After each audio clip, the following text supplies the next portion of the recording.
কোনো একটি দল তারা যদি নিম্নকক্ষে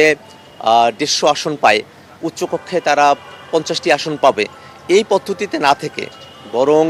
উচ্চকক্ষে যদি ভোটের অনুপাতে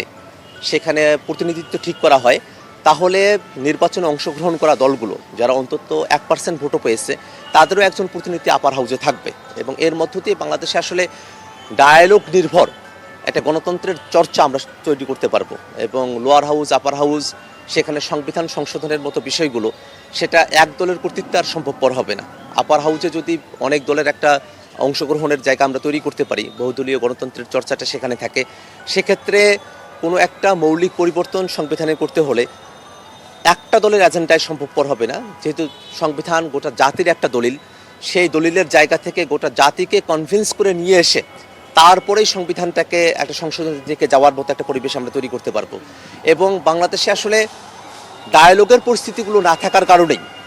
মাঠে আমরা বিভিন্ন ধরনের ভায়োলেন্স দেখি রাজনীতির ক্ষেত্রে। তো যদি আপার হাউস লোয়ার হাউসে একটা ভারসাম্যপূর্ণ ক্ষমতা কাঠামো থাকে,